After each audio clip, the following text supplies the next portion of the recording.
In his 19th century writings, the German philosopher Friedrich Nietzsche announced the death of God. Since Nietzsche was an atheist, it was not a personal pronouncement indicating a lack of faith on his behalf. Rather, he was making the observation that the conventional God of 19th century middle-class Christianity in Europe was no longer believable as a source of revealed wisdom or divine intervention in human history. In other words, people had lost faith in any cosmic order or higher power that created the universe, established moral laws, or attended to personal prayers. The God is dead theme was echoed in the influential nationalistic, socialistic, and humanistic movements of the 20th century, culminating in a 1966 Time magazine cover story addressing the topic. To this day, there is a steady stream of books and articles conveying a godless world philosophy based on scientific rationalism and strictly human values. And yet, as noted by pollsters monitoring the pulse of modern culture, something very strange has happened. Instead of a complete demise of religious belief and spiritual practice as predicted by the God is dead proponents, survey results by social scientists indicate just the opposite. During the 1990s and carrying forward into the 21st century, there has been a significant increase in religiosity and belief in God. This resurgence is not limited to any one religion or geographic region. Certainly, the popularity of Islam in the East and fundamental Christianity in Africa and South America are major contributors to this trend. The New Age movement of the late 20th century attracted many followers to non-traditional approaches to spirituality. But the phenomena seems deeper and broader than any of these specific manifestations and appears to be capable of persisting into the distant future. Friedrich Nietzsche notwithstanding, we are still left with the perennial big questions. Is there a God? And if so, what is our relationship to the divine? Why does something exist rather than nothing at all? What is the source of the universe? Was it created by God? And if there is a creator, why must we search for God? Is God hiding? Or is God an absentee landlord that created a grand cosmos and then withdrew, leaving it to run its natural course, as some philosophers have surmised?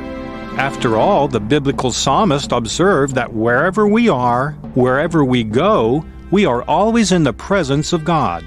If we cannot exist outside the realm of the divine, how can it be that God must be sought out? If there is a God, why are there such contradictions in the various religions, and even outright warfare at times in the name of God or in a religious doctrine?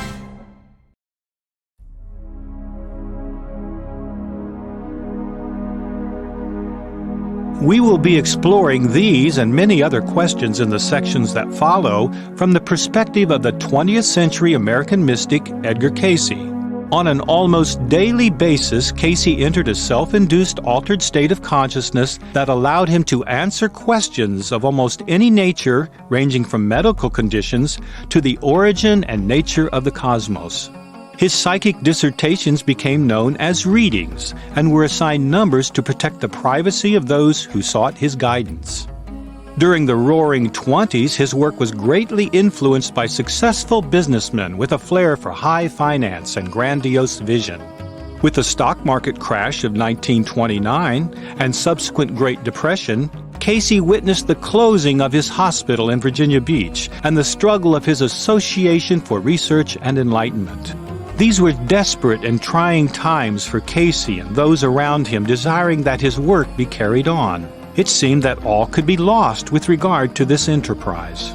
It was in September 1931 when a group of Cayce's supporters, ordinary people with a desire to be of service, approached Cayce seeking a way forward in those troubled times. Some of those individuals simply wanted to work more directly with Cayce's psychic information, to become more spiritual and develop their own psychic abilities. Others were more focused on bringing light and love to a distressed world. This is where the story takes a fascinating turn. Instead of simply giving psychic readings to provide information, Edgar Cayce's psychic process approached the challenge from a different direction. The model was to provide just enough information and guidance for the members of the group to work with in their daily lives. Each person prayed, meditated, and applied the material in the midst of life while making notes and meeting to discuss their findings. Thus, rather than relying on an authoritative source that dictates a rigid and demanding doctrine, the individuals were encouraged to take personal responsibility for the outcome as part of a group process. The themes of personal empowerment and small group dynamics were two of the innovations established by Casey during this period of adjustment as the world struggled with the Great Economic Depression. The idea of a search for God as a personal process carried out within a small group of peers is central to the Casey approach, as we shall see in the sections that follow. The entire interactive process lasted until 1942, encompassing 130 readings and eventually resulting in the compilation and publication of A Search for God. Subsequently, other authors have created supplementary works to expand upon the interactive process begun in 1931. This work is just another in the long line of materials seeking to complement and reinterpret the original material in a more modern, universal format.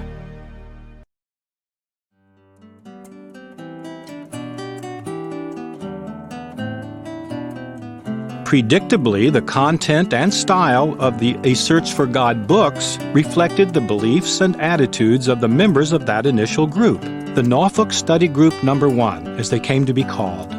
Since the Norfolk Study Group Number 1 was comprised primarily of Christians of a fundamental persuasion, the text of the books reflected a strong Christian bias in language and symbols.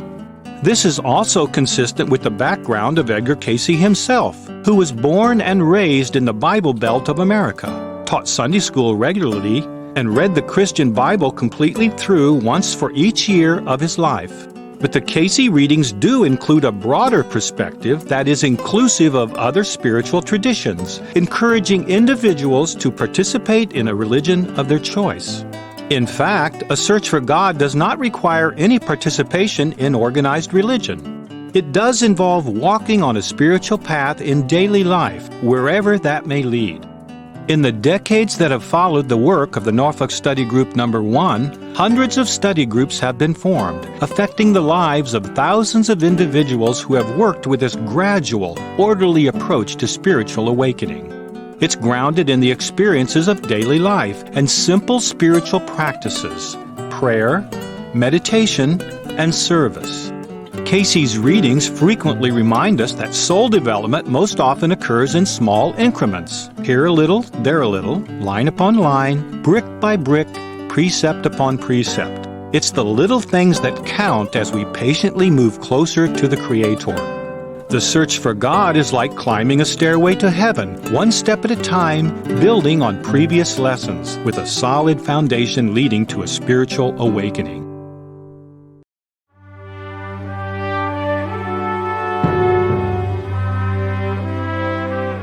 The Casey approach to spiritual awakening and A Search for God is not theoretical. It is an applied approach. The process involves both inner work and outer application. The inner work is primarily prayer and meditation. The outer application involves service to others in the midst of daily life. The video segments for each lesson will tend to provide background and an overview of each topic. This will help orient newcomers to the Casey approach and create a level playing field for those who wish to work with the concepts in a group process. For each lesson, there are supplementary written materials that can be downloaded or viewed online for those interested in a deeper, a more comprehensive treatment of the subject. The lessons are sequential, each one building on the applied knowledge learned in previous lessons.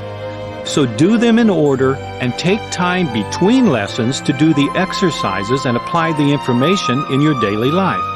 The weekly meetings of a typical study group has this built-in, natural rhythm to help keep you on track. If you are doing the program on your own, take your time and work through it in order and patience. Or as the readings advised, make haste slowly. The next step is to study the information on prayer and meditation before beginning lesson number 1, cooperation.